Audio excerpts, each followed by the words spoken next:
everybody, and welcome to the Purls Pyrs podcast. I am your host, Nina, otherwise known as Ine, on Ravelry, Instagram, Pinterest, Blue Sky, all of the social medias. You can maybe find show notes, but probably not,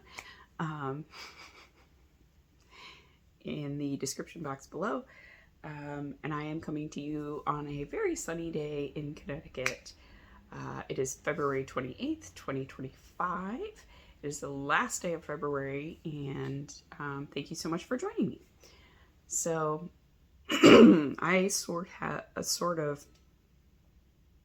declared February to be my Finish Fix Frog month, and I've been working through projects, trying to finish ones that are partially done, fix projects that were completed, but maybe there was something weird about them, or frog things that I was not intending to complete at this point. Really, what I have accomplished this month is socks for the most part, and so I have 2 more socks to share. And yeah, I think that's probably what I'm going to get done for this month. I was thinking I would frog my very V-neck raglan. And I do want to frog it. I just haven't had the energy to do it yet. So that is a pattern by Jessie May of Jessie Made Designs. There's nothing wrong with the pattern. I did not realize that it had the ease built into the design. So I picked a size that I normally would knit, and it had 5 inches of positive ease built in. And while I was knitting it, I was like, why is it turning out so big? And I was putting all of these decreases on the back of it, not realizing I was basically knitting like a 45 inch, maybe even 46 inch pattern. I was on gauge. I did a gauge swatch and washed it and blocked it and all of that. But yeah, it's just really big and I never wear it. And that's really sad because I used fingering weight and mohair held double. It's from Plies and Hellhound, so it's an indie dyed yarn. It's just a lot of dollars and time invested in that sweater, and I don't wear it. So I think I'm going to frog it and reknit it into the carved pullover, which is a top-down, I think it's top-down raglan, but it has basically like a jack-o'-lantern lace pattern on the front, and I think it'll be so cute and autumnal, and I probably will wear it a ton more than I do the very V-neck raglan. I find the V to be a little bit too deep, but I don't like how it looks with shirts under it because the V is so big that like it shows part of the strap of like a tank top, so it just looks messy. I don't know. I don't like it, and I think if I had knit it in the proper size I probably would like it more, but I did not. So here we are. Excuse me, I'm getting over that cold still. I'm freaking tired of it. I want to have my voice back. I want to stop having to blow my nose and coughing, especially at night. But it's getting better slowly by degrees. Where did I put the stuff? It's over there. Okay. So we'll jump right into the knitting. So last time that I podcast, I shared that I was going to take apart these socks. They had a patch on both heels, and that patch had blown through as well. So what I did is I cut one stitch and unraveled or unpicked all the way across. I put the stitches on a needle for this part. I separated out this part, basically like the foot and gusset portion. I took off the heel. I reknit the heel flap, and then I did just enough of the gusset decreases to get me back to the same stitch count as what I had been able to preserve for the foot, and then I grafted it together. It worked amazingly well. I would recommend this technique. I don't know if anybody's ever done it before. I just thought, hey, I probably can do that based on my knowledge of sock construction with a top-down heel flap and gusset. So I'm sure somebody has come up with this before, but I didn't use any tutorials or anything. I just conjured it out of my own brain. So here it is, completely done. So I reknit the heel flap with some yarn from my Yarn at Home Mom Advent calendar from a few years ago. I thought it was quite a good match to this green. So this main color is self-striping yarn from Jinx Yarns. This is the Cheers colorway, which was a New Year's color. And I knit them many years ago. They were like a New Year's Eve cast on. It was before we moved away from Ohio, so they're at least 7 years old. Yeah, but otherwise the Jinx yarn has worn very well. It doesn't have any thinning or anything in any parts of it, but the yarn I used for the heel and toe did not hold up to wear at all. So I think this is a tougher sock yarn. It's probably gonna do way better than this one. I will still replace the toe. However, I'm waiting to see, because this is my remainder. So I want to knit the other heel flap on the other sock. And then if I have enough, I will replace this toe with matching yarn. I've already reknit the toe on the other sock. I'll show you it. So here's the other sock. I've basically been cutting the heel flap and the patch, so that's the patch I did with my darning loom. I cut that off just to separate it, and then I need to pick which thread I'm gonna cut, or sorry, which stitch I'm gonna cut to unravel and put this on needles. But that's where I'm at right now on the second sock. So I want to make sure I have enough to knit the heel flap and a little bit of gusset I need to do, but you can see I replaced the toe already on this one. I think I should have enough, but if I don't, I still have some left of this yarn. So I would just unpick and knit the toe out with the self-striping yarn. So anyway, I completed that during February. Last week is when I finished it. Excuse me. This I finished as well. So this is the first of my socks from the Cozy Knitter. This was her Advent skein for 2024. She does basically a stripe a day of self-striping. And then you're supposed to knit like a stripe a day throughout the holiday season. I don't know if I used all 24 colors. I'm not sure that I did. Let's see. 1, 2, 3, 4, 5, 6, 7, 8, 9, 10, 11, 12, 13, 14, 15, 16, 17, 18, 19, 20, 21, 22, 23, 24. I did knit 24. I just barely got a little bit of that 24th color in there. So not a full repeat. I used the vanilla latte pattern, but it isn't really, because I don't even look at the pattern anymore. It's basically that you slip one, knit one. When you get to a new colorway or color in your self-striping, you just slip one, knit one all the way around one time, and then you knit until you get to the next color. And it doesn't matter where you are in the round, you just begin as soon as that new color appears. So that's what I did, and on the foot I only did that on the top. On the bottom, I just did plain stockinette. And it comes with a contrast color mini skein if you want to. You don't have to order that. I did order it, so I got the sparkly cream. So my heel toe cuff are in that sparkly cream. I have not cast on for the second sock, but I'm going to do that today. Yeah, so I finished that last week.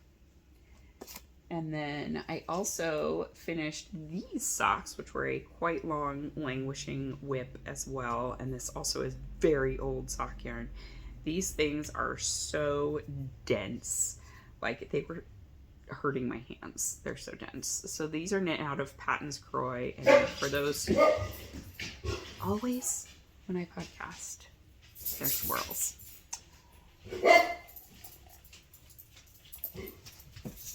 Okay, let's see if they go on a barking. These are knit out of Patton's Croy sock yarn in the Sporty Stripes colorway. I don't think they make it anymore. I bought it at Joann's a long time ago, which Joann's is going out of business in the US. We weren't sure if they'd just close a bunch of stores but still stay in business, but they announced that they're going to close all 800 of their stores. I forgot to grab that stuff. I will go get it. I had a gift card from my mom that she sent me for my birthday years ago, and it's just been in my purse, and I always forget to use it when I'm in Joann's, and I was like, I need to go and spend this. So I had coffee with Gabby, and after that I was like, I'm really close to the Joann's over here, so I'm just gonna go because I know that they're closing that store. So I wanted to make sure I spent the gift card while I could, because I tried to order online, and there were like limits on what I could order and stuff. So I'm like, I'm just going to go into the store. So I was able to spend my whole gift card plus 44 cents. So it was perfect. I couldn't have got any closer than that. And I had the 44 cents in my purse. So yay. Anyway, back to the socks. I digress. These are Patons Kroy Sporty Stripes with a heel and toe in a Patons Kroy natural or ivory or something like that. They're pretty closely matched. Not exactly, but the stripes are almost exactly lined up. So yeah, and the ends are woven in on these as well. Who am I? So I'm excited to wear those, but I wanted to make sure I showed them on the podcast before I started wearing them. So yay. That is all of my finished objects or things that I made significant progress on. In terms of whips that I worked on over the last week, I mainly have been working on this. So this is it's going to be a cardigan. It's the Shore cardigan by Carrie Bostic Hogue. It was in a Swoon, Maine publication. They came out years and years ago. I got it from my library.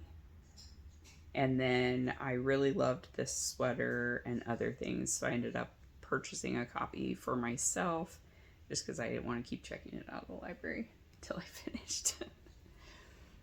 So I have it, and there's quite a few things I want to make in there, but this one I really wanted to. So it is a top-down raglan cardigan with, I think, garter button bands, but I'm not certain if I'm going to do the garter button band or if I'm going to do it in ribbing to match, like the collar and bottom ribbing are in 2x2 rib, but the button bands are in garter. So I don't know what I'm going to do yet, but I made significant progress. So yeah, from like the arm down, it's quite a bit. It has a high-low hem, so it swoops down in the back, and the modifications I've made so far is it's knit kind of in a light A line, but I changed that and just did all of the increases here to bring it up to the right circumference for the bust. I didn't want to have all of that increasing happen just for my hips. Like, I'd rather it be straight up and down if it's going to be oversized. So I'm knitting the 39-inch bust technically, but basically with bringing those increases up, it's a 42-inch bust. So yeah, that's fine. I don't think I'm going to do any waist shaping because I do kind of want this to just be a comfy, cozy cardigan.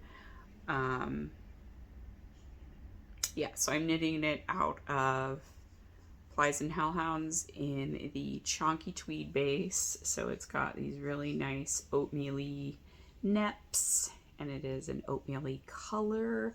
The colorway is Ephemera.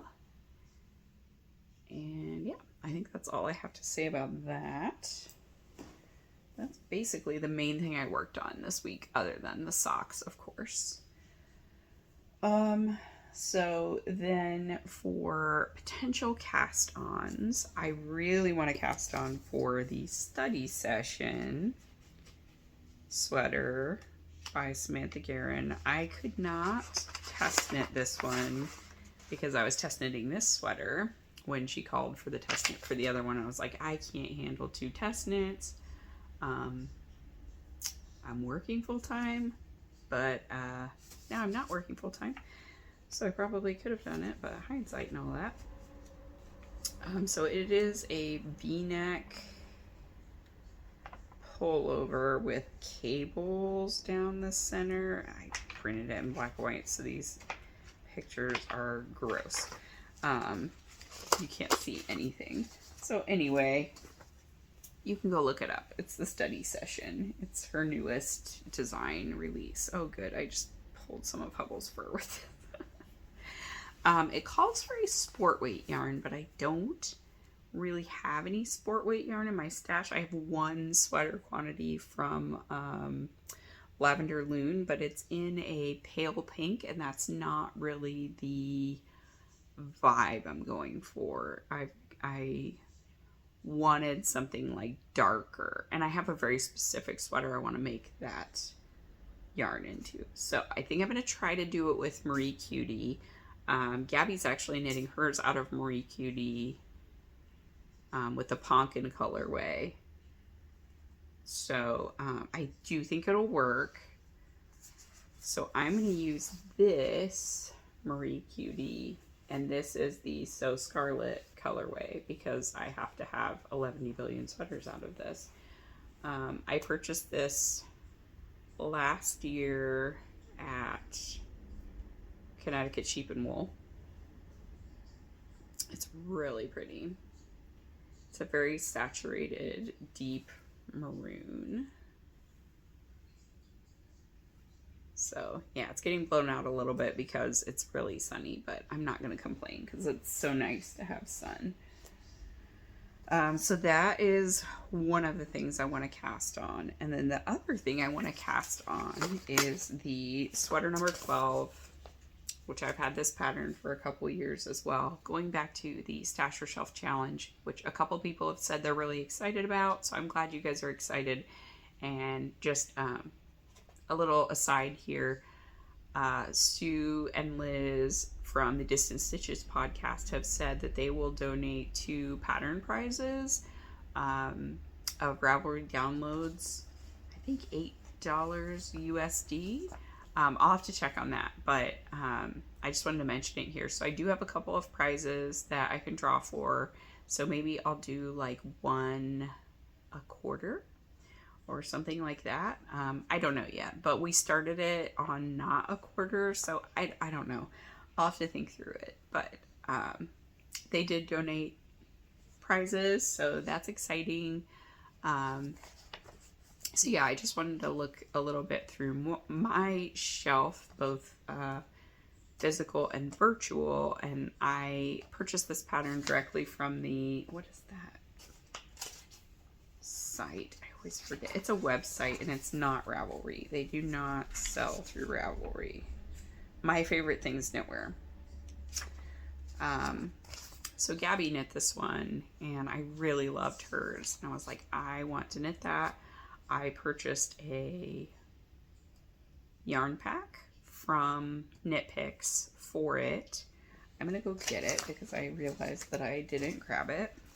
So give me a second, and I'll also grab my Joann's. Okay. So, it is a top-down raglan with like a waffle texture pattern. I think you can kind of see it there. Yeah. And it's striped. So I bought this color for the main color, and then I got it's a sampler pack of the City Tweed for this, and this has been on my yarn table for several years, basically since I got the table from Sam. And I was looking at it and I was like, I want that to be a sweater. It needs to stop sitting in my yarn table. I'm going to try to hold these up in some semblance of order. Okay. So what I'm going to do is rainbow stripes. Yeah. It's really hard to hold 4 of these. So it is the Knit Picks City Tweed DK weight. And I'm going to do pink, red, orange, yellow, green, teal, blue, purple. It's going to be really pretty.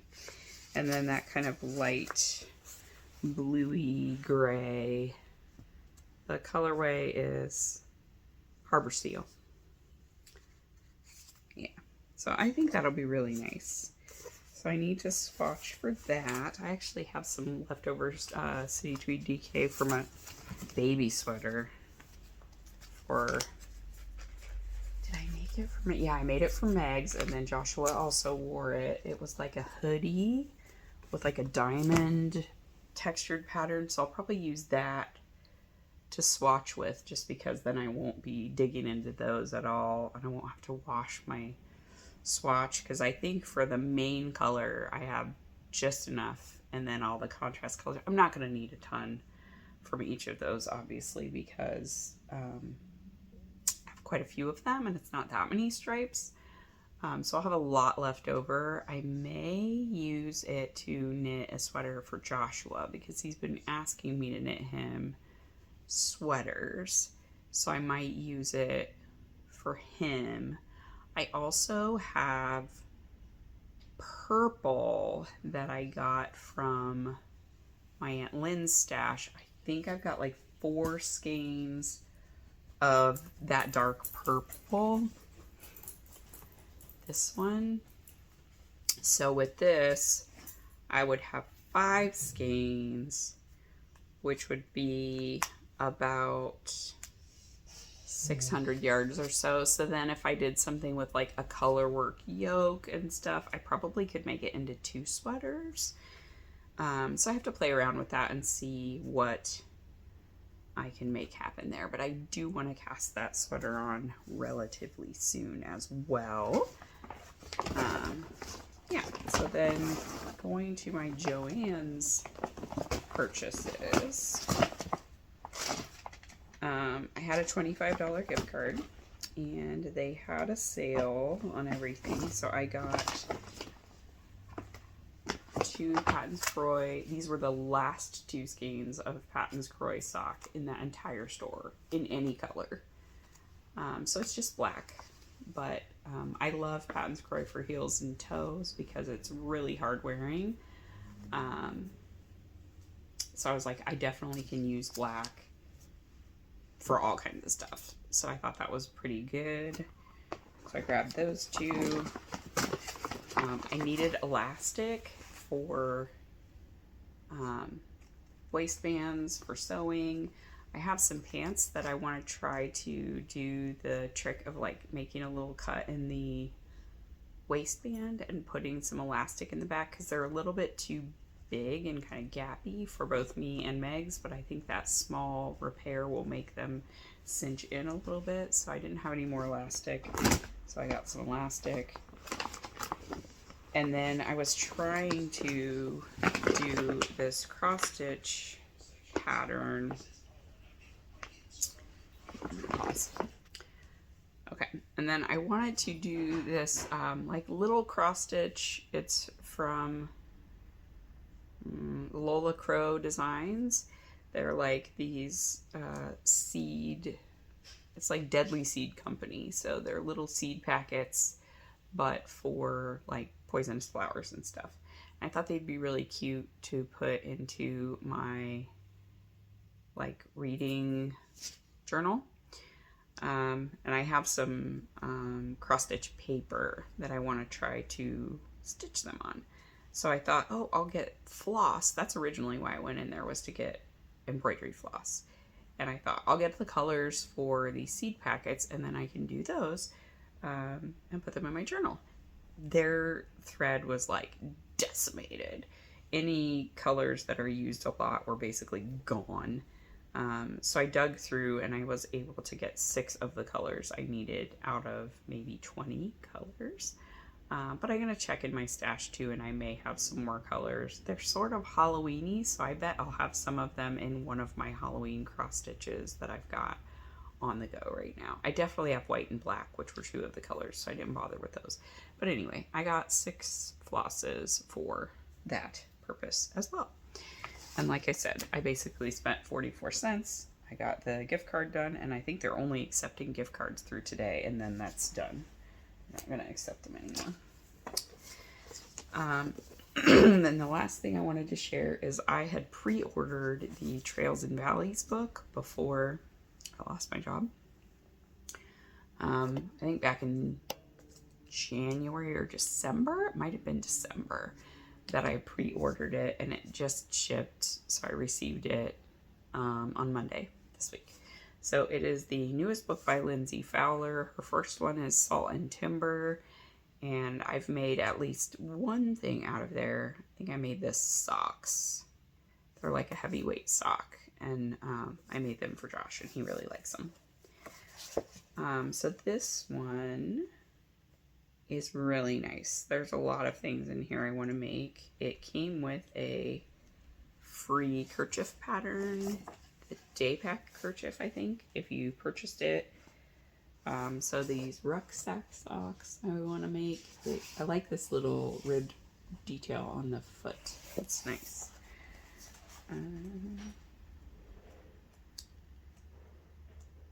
There's a ribbed hat. That's nice. This switchback sweater and vest is really cool. Or sorry, jacket and vest, I guess. I like it's got this little, is that welt? A welt? I think that's what it's called. There's a cowl in here. There's dockside socks, which I think Gabby knit the sample, or maybe she just knit one too. So I have some of this of tweed from her that I'm going to use from the advent calendar a couple years ago. So I want to knit those because I seem to be into socks right now. It's surprising to me too. I had a long time where I was like, nope, not into socks. This terrain sweater is really cute. It has a texture on it, but it's hard to see with that color. And then the other ones, you can see the texture, but it's pattern pages, so I don't want to show those. Oh, maybe with this one. You can see it on the orange one there. Got a nice texture on it. So maybe for Joshua, because he wants me to knit him some more sweaters. He's basically outgrown all his sweaters that I knit for him. There's a pair of fingerless mitts that are cute. These trail marker mitts. I like that Lindsay's patterns are simple, but they have really interesting details to them. I think that's really cool. And this hat, I want to knit too. It's called the Tree Line hat. So it does a color work hat with like ear flaps. We used to have one of these for Meg's that Jessica knit for her, and both kids used it until it like fell apart basically. She like lined it with fleece, polar fleece, and they loved it. So I kind of want to knit a replacement for that. And then there's a Daybreak pullover that's like a sweatshirt type construction with a kangaroo pocket, and it has some snaps on it and a little divided collar. It's really cute. But I don't see any pattern pages that don't have the pattern on it. So anyway, highly recommend the Trails and Valleys book. I enjoyed it. It came at a nice time because I can't purchase anything right now, but it's nice to enjoy and look through. It's just a visually very pretty book. The same as Salt and Timber. I enjoy just looking at Salt and Timber just for the vibes. So yeah, that is basically everything I have to share for this week. I am planning to wind up this yarn today. I don't have to wind up the other yarn because it's already in a ball, so I can just go at it. And then, yeah, I have 2 sets of sock needles free at this point, so I can cast on the Mate for this, and I can also fix the other sock. So those are my plans for this weekend. I'm going to cast on the second Advent sock and complete repairing this sock just so that I can have these off my couch, because they've been sitting behind this pillow on this couch for at least a year and I'm tired of it. I want them to be back in my sock wardrobe so I can wear them. Yeah, and then I'll keep cruising along on the cardigan. I would like to finish the body sometime in the next couple weeks, because I'd like to be able to wear it as we sort of transition from the heavy coat weather to you can wear like a heavy cardigan with a long sleeve shirt underneath of it to go out for walks and stuff. That would be really nice. Yeah, so those are my knitting plans. I hope you all have a great weekend, and that February was kind to you, that you're staying safe as best you can, and that you're getting through the horrors of 2025. Yeah. And thank you all for the well wishes about my job searching. I really appreciate it, and all of your thoughts and kind words. Yeah, it's been pretty rough, but I'm kind of okay right now. Yeah, I just have to, stay positive and keep searching. I'm starting to get some calls, so that's good. So we'll just, we'll see how it plays out. So yeah, until next week, I hope you all get time to do the things you love, and I will talk to you then. Bye.